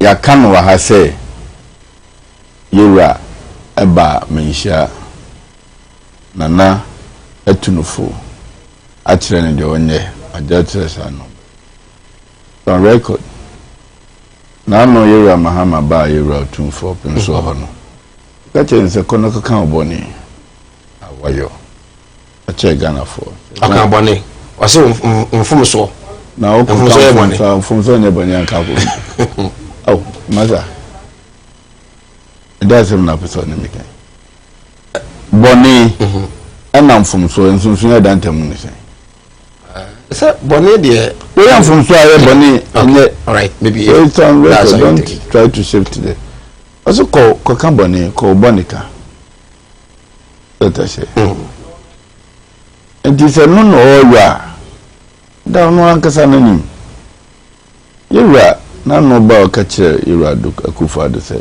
me da wase the Anglo Goda nano yura mahama penso kotu mudi hon safo abre me say but bia Anglo Good situation adru mu no as omampanini oye ho hia enyiye we guide the magalamseyes say galamseyes into Anglo Good ya tum de hon safo abre nana eye nana ya na odayura adudanko akufo adu so obaye no wasan ababi peja Anglo Good amen Anglo Good asan fa ntuma fafra ye ka Ghana ye njapade a Anglo Good ka ho ya na onu sa na etosu ni so project emi ya say na mnim say bebem nka meba me the document eba be kire say ewa mahama ojina na nanwanim no kasa onye careful ni mesi kejetia na mesi Tafu market na mesi Tafu market is on record. You are a seasoned journalist, go and check eye BOT ebe di wie Tafu market no esi wo no but one initiative yewa akufu adu ba yeyi na ko BOT sikadopo suwa ye tambe tabima kojobusu any the face of Tafu market, Atosu market, Aswasi market, and Kedetiano. Give me time, now you have document metina and find proving show say Kedetia market no. You are Kofi Juma, me boss or give up. Ni pencil. ayo akufo apenso no na me agi loan ayeye wa pimso adi animu say yan family central market phase 1 na nye kedetia na on je kedetia ni abede no fofura na abede no fofura dana on je kedetia no ne ya markedetia ni phase da it on record say kedetia say ne je sitie no ye markedetia enyu leak na ma trotro ni we ma na ko fa tira na ba U10 na ba be famu asa eden epiko edidian bi na ne pe kedetia na de wo ho no nyina na say ye be build central market. What I say? You are Kofi Juma time. Go and check. It's on record. And yeah, billboards maybe see as one say she ho. We dey call we side ho. Not that face of market na ni be she. This ho billboard this ho. And then be so see Juma bro say we dey run inside neighbor ko so there. Is ho. What I say? And I buy no be divert here na me ko here. Kebitia. Nti mi na me kejitia no mo no hu musuo nkeka sansem no ne ye ba be ya no at appropriate time enya no nti na frame ne ena ne no ena ye dabone Black Thursday they don't want to do politics. What I say Tafu market there me nka ho asem go and look for the original Tafu market plan aya more enya fun na esi no. So this one nje there's an outcome but somebody will be say let me tell you let me ask you so we be say Tafu market na mu say NDC for kwaya na enya mo ba yi no market ben na mo matumi asi amode kire say indeed we buy my say if you na wako central market I phase 1 na yo no then this is the F9 and obi your kejetia and I started elsewhere Mills Mahama administration. The process started elsewhere, Mills Mahama administration. That's why I'm telling you, they go and check the original plan. Any sika you try to throw so could be to time. We try any any baby scan a one. I will come and prove documents with you. Fix me another time. Because I thought you know, Tafu market news you now was in that crèche school. Okay. About a wolf one cotton yama or on pa on do ma on ketuabeko school. Hobby. Away.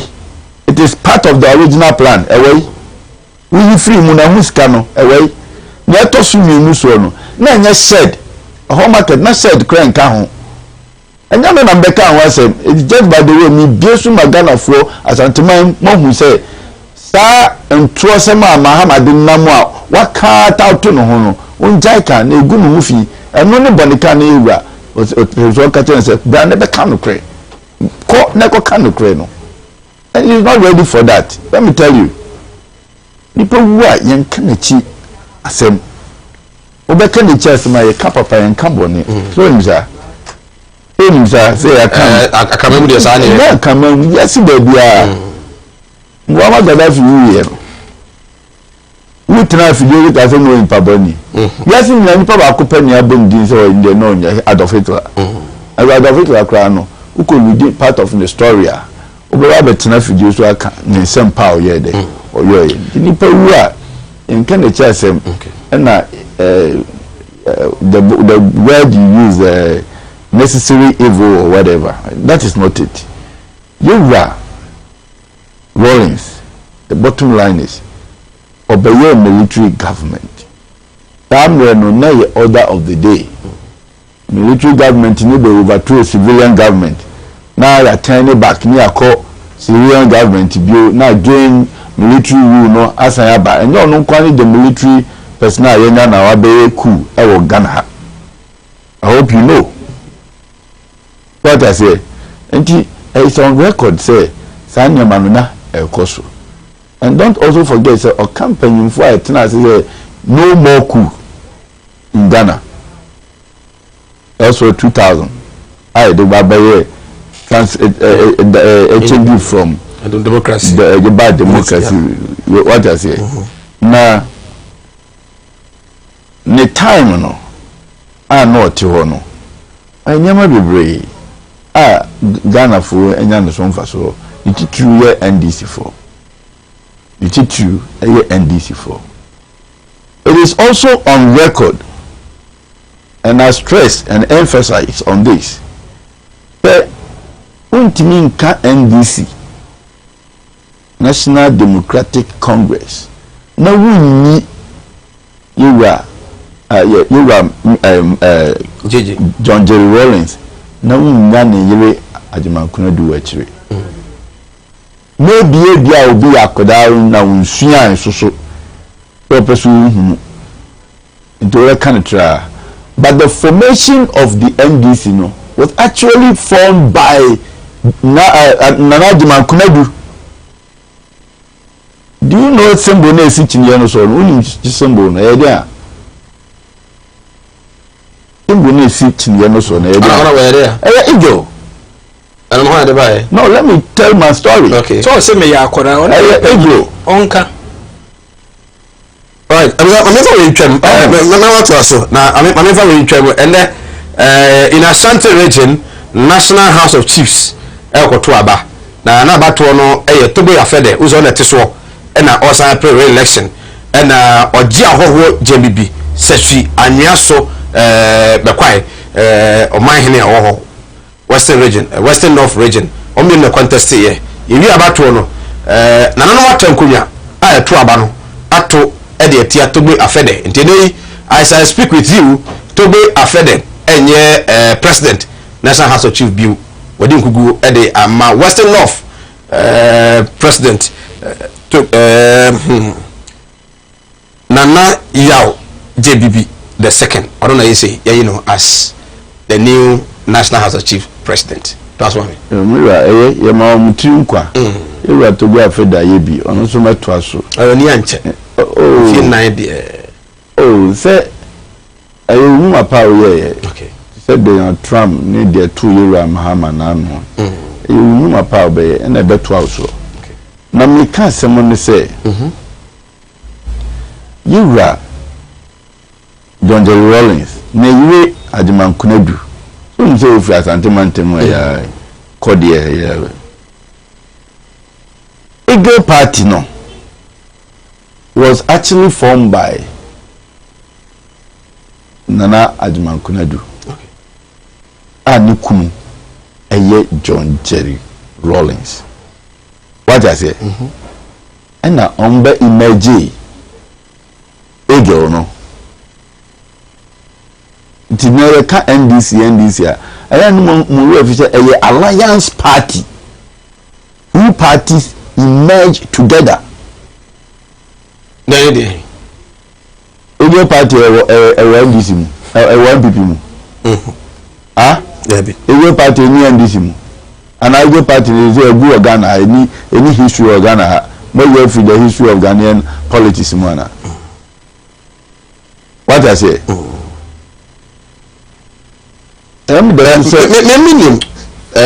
National Defense Council. So no. That's right. And NCB by that was from 81 November.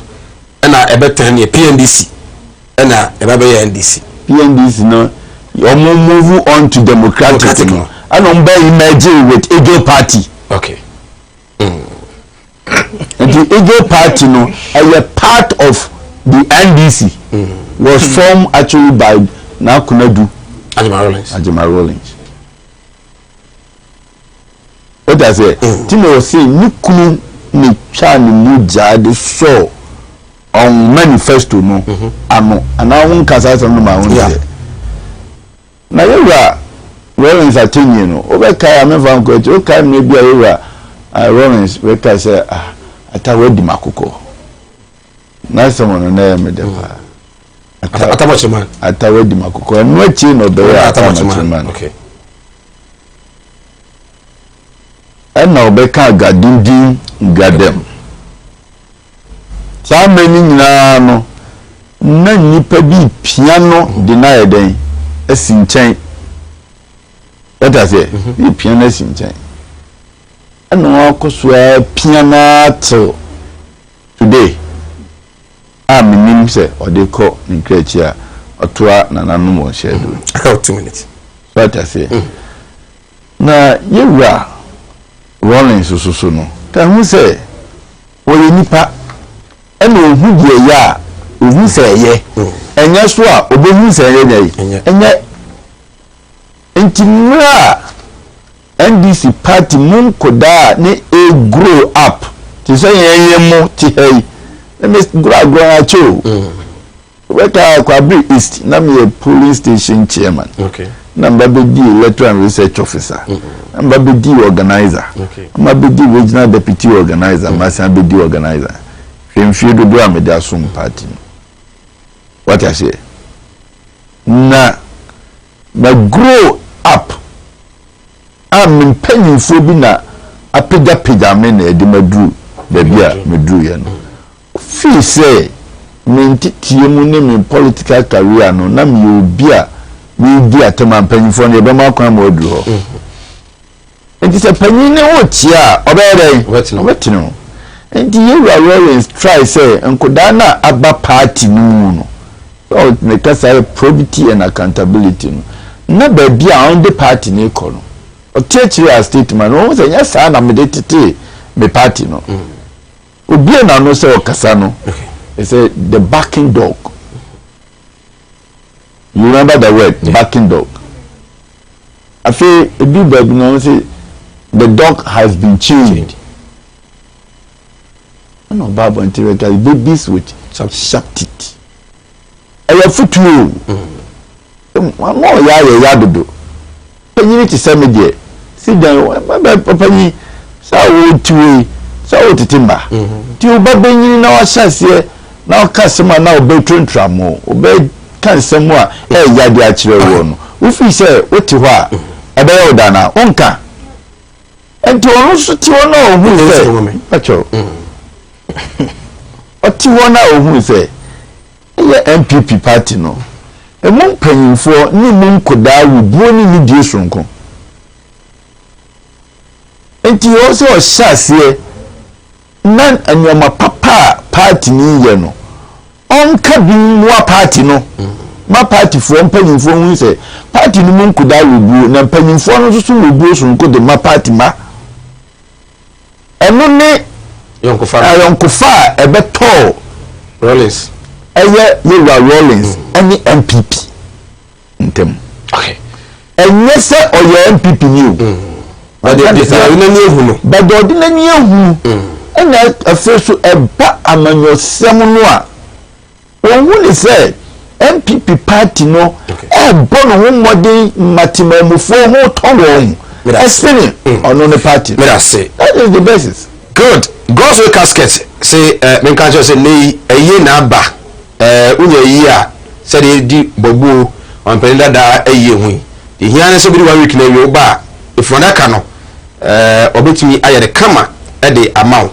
Oye wi na woni ska o de mawo o de to ambulance mu body na mo cheba kofa aka ho e de akọ be akọ ye yi no ntoma be fira flowers abede betoto so ni na no obomu bi na mu wi na woni ska mo beto nsa ato nso aye no asade bi aka ho we ye ni nyina wia na ubu akonta wia ska no o de aba abeto bi afa no we any the gospel casket also ede ema enti for that kind also any kind obetimi aye ede amount Kumasi Asafo labor runabout and gospel casket akache no ewo o senifa so a wo call pember assembly hall no obefre 0243 737 457 0243 737 457 from one omajo so na fe komo bi ho no omone wadi sane so se ya me ya dom a wonenda ebei awoso season 2 audition no ya de airbrow ewo Kronom station in front of TC fast food wa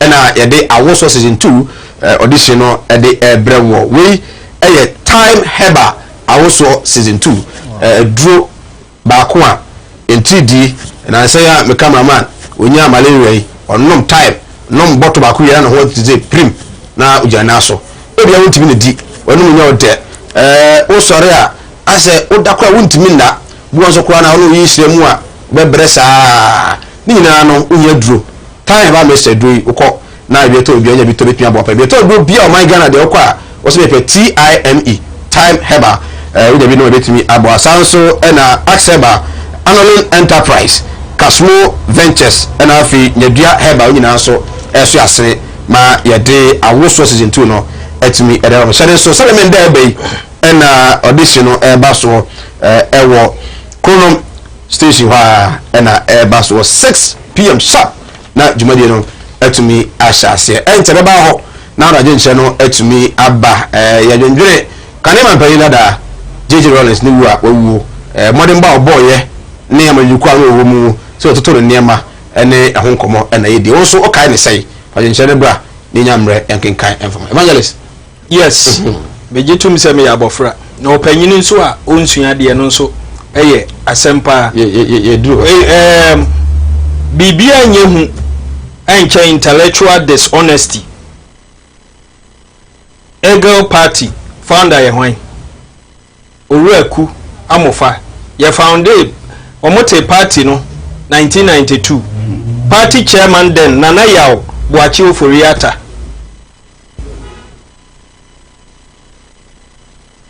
ene ye yakan Kumawood say Nana Kunawood na te Eagle Party which document which source was it Eagle is teaching you if you see let me tell you me can be about intellectual dishonesty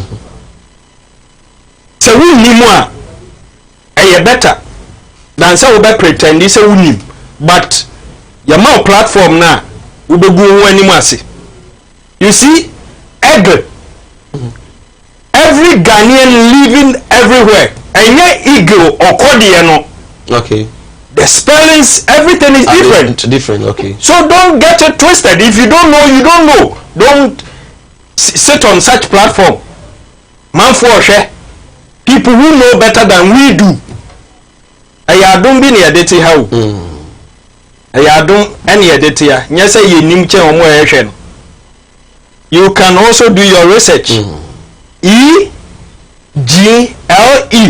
every Ghanaian living everywhere and you call the Eagle no where this is coming from no kodu dia na adjuma kuna do what o se o me two ana me ma o two okay am I Eagle that's what they say o call the no I see chiniya no so no it's different from that political party amodi afra no oh okay that political party omo yi eye EGLE no mukabom na de kire every Ghanaian living everywhere whose founder is Owuraku Amofa de si kiniye no so no aboa okodie ni tino na si kiniye no so yes na nsemu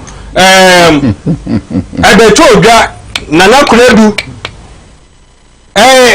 yes nsem bebe by say onu nko na ye logo ni ade na wa register obeje na no ma no onje ni party obeje na no ma no ni ade they can dey sere ya but today Nana Kunawood akotene party NDP Eagle Party no eda ho awo ho enti onu nko aye founder to Eagle Party NDC senior moka no esa nso ye founder to NDP or to take parties they said amount what to sorry normally amount crofo no why are we doing this to ourselves unima no wasua it's better enti ene his excellency Jerry John Rollins nyame ato no nsa afre no yewo oyawmu yen lowa enoma bi you bet me politics will always be there. I will go one day. Politics will be there as long as we are saying na dia ba kwa mesre pa yes me sha send ya mwaka no nyame opanyi wo fie na abofra di ade nyame na epeja nipa ti wunya platform ni na wunye obi hia wunim the background na wo ye abofra sabi it takes something away from you and young I'm interest what the statement Agent Mickey no. You see, you are a moderator. Yes. Okay, say ABI and Kola for me. I don't know. Well, if you're sure was it actually referring to you? And if you are offended, I think I'm sorry. We see, if you are saying sorry and you premise that we say by was he actually referred, which means when you're sure, so why are you sorry? You see, I don't believe in neutrality. I believe in fairness. Obia or baby ojina at any given time, but prepare your enkomo obia. We MPP ni for buoni ni die mame. Me no shiada. Uni me shiada. Me so the same way applies to me. I was saying me did the maximum respect. Well,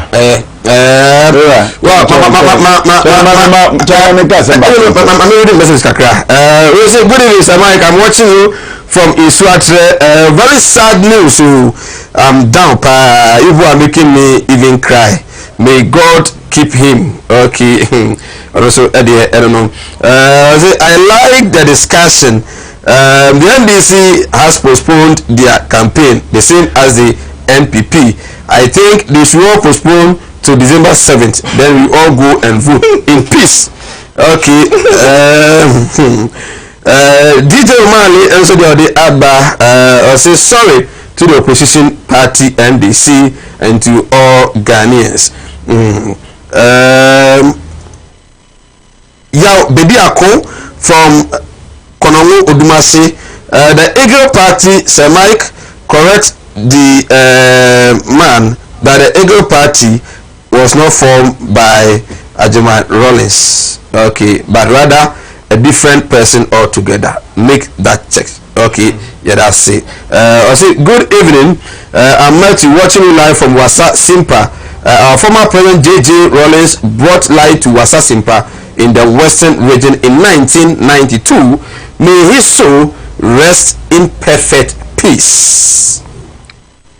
Your discussion has changed today, all because of Rollins. May his soul rest in peace. Okay, see, and so they are the Abana. Maybe I'm one two.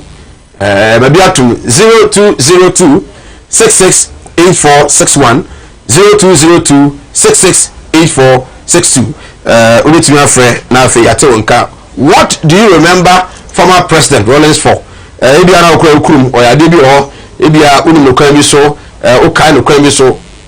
how will you actually mix Rollins? For the time, other messages are on Facebook. More boy about so right, let me offer 0202668461 for Mike.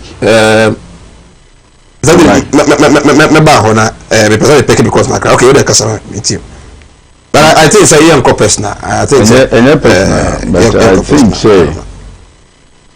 I don't want to mention or point fingers to anybody. I made a statement, and I thought so now obey a different animal bidini. But surprisingly and so funny, he kept mentioning Cordiana Usi Dianoso. So we spell me E-G-L-E. And so what? All Ghanaians and so what? Every Ghanaian. What is the word? Hello, good evening.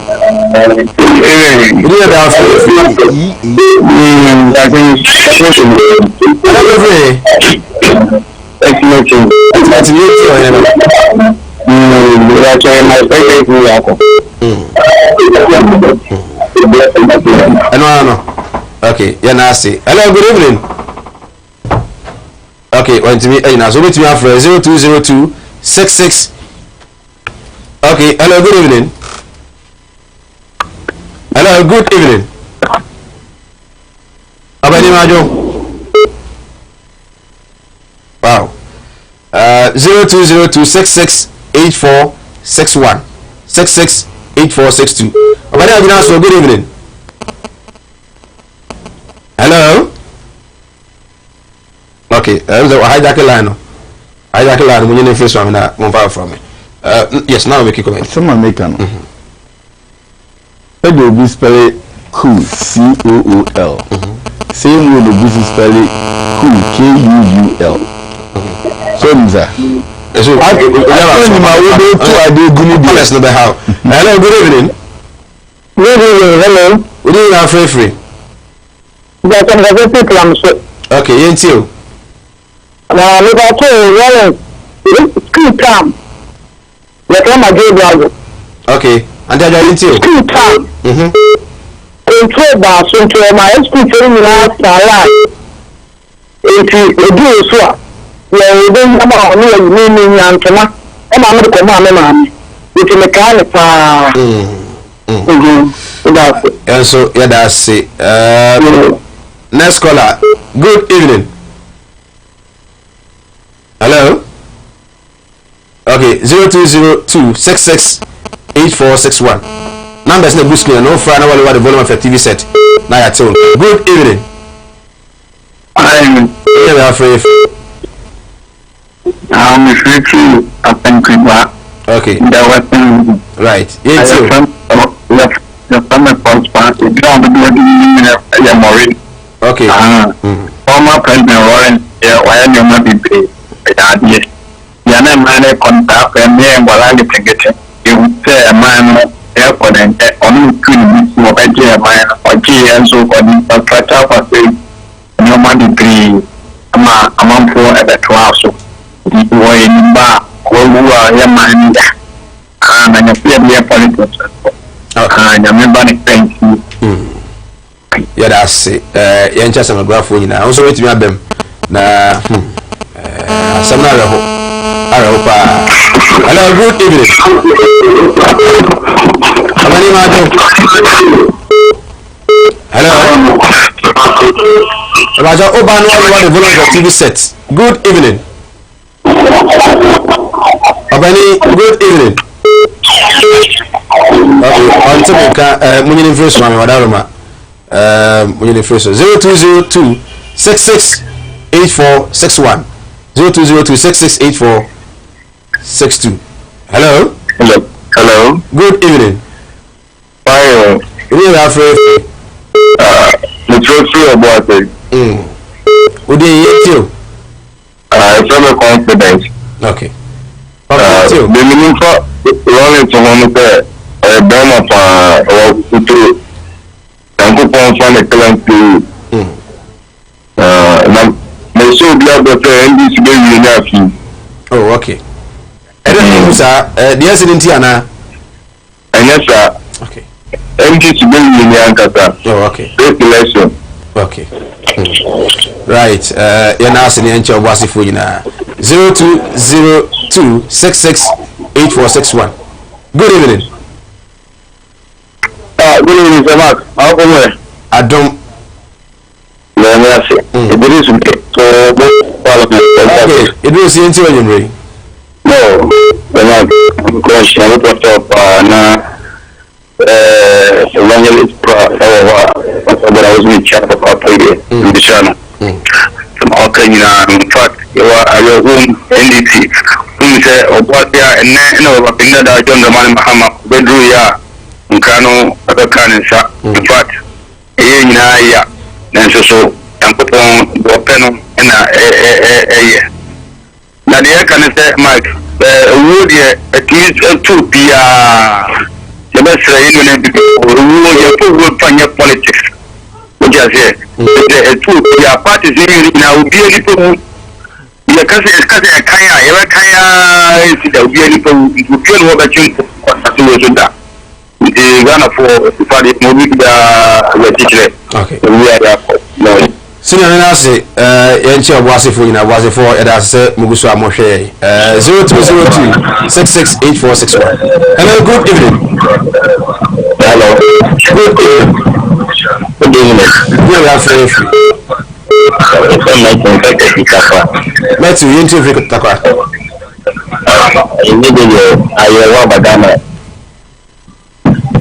And then the NDP, we are going to win the election. Right, and I say, your chatter for you now, so you bring. Hello, good evening. Good evening. What do you have for you? Yes, sir. I did I can't do for what's that. There is a lawyer. There is a Madonna who is check with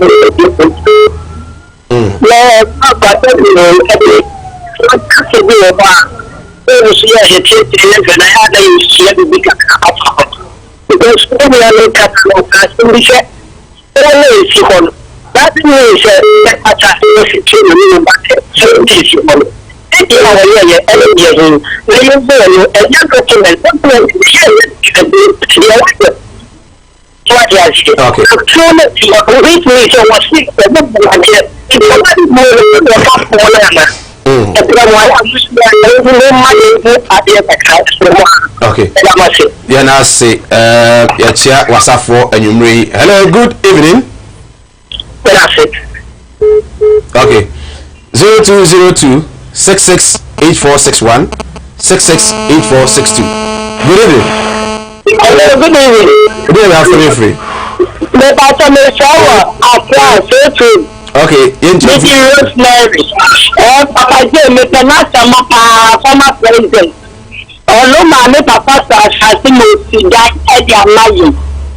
Into me penasa for a good leader. And my family can see you. Amen. And I say, yes, so two for you. That's why I have Kumawood TV. Hello, good evening. Good evening. Okay, 0202668461 668462. Good evening. Hello. Good evening. Good evening. Mr. Martin, ain't you?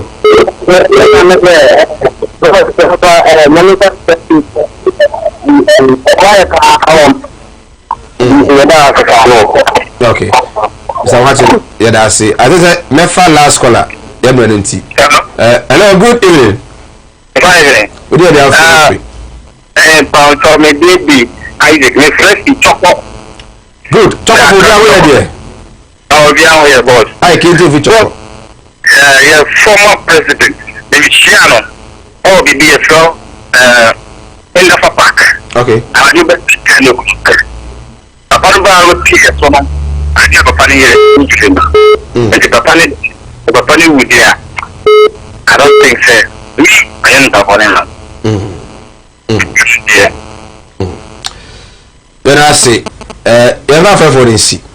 Madame, na yɛma ɔman no nyinaa yɛma nyinaa ho yɛakɔ nyinaa ho yɛakɔ titu ɛne ɔyere yɛde hyɛ kronkronkronkronkronkronkron yɛ maame Kumadu Agyeman Rollins afei yɛnua baa paa nyɛ nkyɛn ɛnso ɛne ne nuanom ɛsi Zinato Rollins so na afei yɛntompete abusua no nyinaa ɛyɛ weno ɛyɛ ade na atɔ mani nyinaa ani na yɛmpa ɛbɔ ne sɛ ɛde asomdue ɛbɛtumi aba December 7th elections no emu yɛsɔre ɛdɛ mekaa na ɛnɛ no na program yɛkura na ɔmɛfii sɛ na kɔɔ sɛ ɛde bɔ nnwom na yɛnyina yɛtwa agyadwo gbogbo yɛnnua panyi yɛ papa fanda once a statesman. Yeah. They cranity. I mean, shows of the solidarity, you know. So they were for the say flag be ambra to the medal. Yeah. Idiots will be able to comply to that. Okay. It may banner honestly, man, imagine some politics. Yeah, I had that. Papa no. See, I now okono nechi. Na me dwene ho se kupon musa ne na ho bambo be kese bibi chi madwene kakra ketu bi ne fancy eno na yem fi se ne ma me ko ne krachi enche kra o see the about 2 weeks ni o yes enti no we say how that particular time, that moment now all crying there was no sign of sickness. Now me say the night also kasano say the papa after short illness. Mamu central for some of the social media President Rollins died of COVID-19. And they don't confirm. Whether it's confirmed or not. I can't we don't know the cause of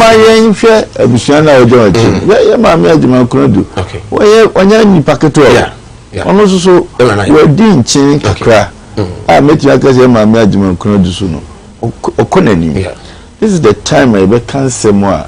I shame crying. Managing right. So Papa Kwa or sorry Ghana ha or Titi Mad. Okay, may I say? Naya Tarnachi. May I say? I am right. Oh, yeah. Nyamenfa or Penny Rollins, Ekra NCA. Emaye, Ebusiano, Yankopon, Enyewa, Adum, Nasa Amrei, on one kasa encheche won re. Ye nipa ye wodi betumi aye nti oman Ghana Africa ye nyina Yankopon nankasa emwa ye ne yemfiri saa oyawe mu ye politics yi yenhwe yano ensemu yi de ye politics de yemfa nye sabi ye nyina ye frifie ye wontete ye de amaye okay yeah, politics could be a trouble. I know you're possible. Yeah, TRC.